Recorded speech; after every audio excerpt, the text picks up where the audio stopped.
Hukum dasar kimia yang ketiga yaitu hukum kelipatan perbandingan atau hukum Dalton. Bunyinya, jika dua jenis unsur dapat membentuk lebih dari satu senyawa dan massa salah satu unsur tersebut tetap atau sama, maka perbandingan massa unsur yang lain dalam senyawa-senyawa tersebut merupakan bilangan bulat dan sederhana. Contoh soalnya, unsur A dan B membentuk dua jenis senyawa yaitu senyawa 1 dan senyawa 2. Massa A dalam kedua senyawa tersebut masing-masing 32,5% dan 45,7%. A. Tunjukkan bahwa kedua senyawa tersebut memenuhi hukum Dalton. Kemudian yang B. Jika rumus kimia salah satu senyawa tersebut adalah AB, maka tentukan rumus senyawa yang lain. Nah, cara menjawabnya adalah kita buat dulu tabelnya. Jadi unsur A dan ditambah dengan unsur B, dia akan membentuk senyawa yang pertama dan senyawa yang kedua. Kemudian untuk senyawa pertama, massa A-nya adalah 32,5%. Kemudian untuk senyawa kedua, massa A-nya adalah 45,7%. Jadi untuk mengetahui massa B, maka caranya adalah 100% dikurangi 32,5%. Itu memperoleh jawaban 67,5%.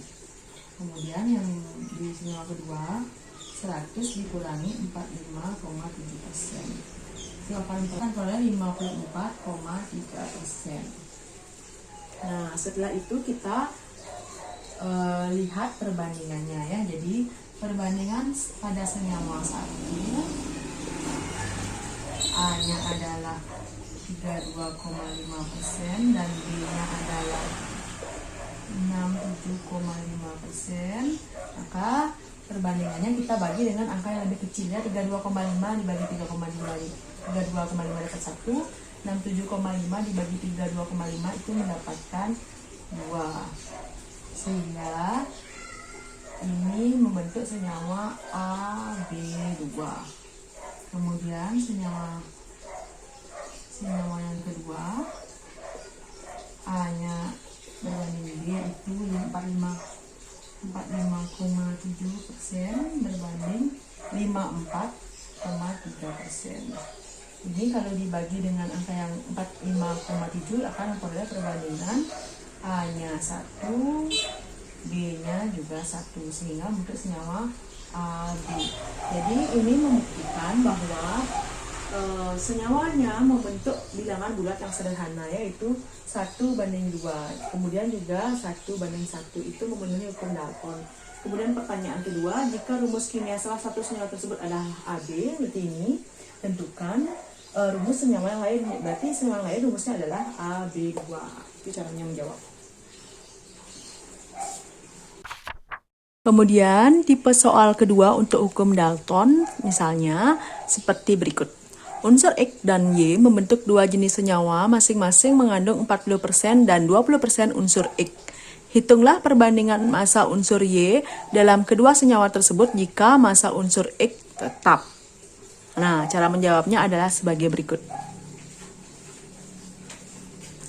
Jadi anak-anak, yang pertama kita buat dulu tabel ya. Jadi X dan Y membentuk dua senyawa. Senyawa yaitu senyawa yang pertama dan senyawa yang kedua. Nah, pada senyawa pertama mengandung 40% unsur X dan senyawa kedua mengandung 20% unsur X. Sehingga pada senyawa pertama mengandung unsur Y-nya adalah 100% dikurangi 40% yaitu 60%. Kemudian di senyawa kedua 100% dikurangi 20% sehingga memperoleh 80%. Pertanyaannya adalah perhitung perbandingan massa unsur Y dalam kedua senyawa jika massa X-nya tetap. Nah, di sini terlihat massa X-nya berbeda ya, tidak tetap. Kita cari dulu perbandingannya ya. Untuk senyawa 1, X berbanding Y-nya adalah 40 berbanding 60. Kemudian untuk senyawa 2, X dan Y-nya adalah 20 berbanding 80. Nah, karena pertanyaannya jika unsur X tetap, kita buat unsur X-nya sama. Kita gunakan, jadikan dia 40 ya. Jadi ini kali 1 kali 1, sehingga menjadi 40 banding 60. Kali ini kita sama-sama kalikan 2. Sehingga menjadi 20 kali 2, 40. 80 kali 2, 160. Jadi ini kita sudah tetapkan atau sudah samakan, sehingga untuk Y-nya kita peroleh perbandingannya adalah 60 berbanding 160. Kalau disederhanakan dia akan menjadi, kita sama-sama bagi 20 itu mendapatkan 3, sedangkan ini 8. Jadi perbandingannya adalah 3 banding 8. Itulah jawabannya.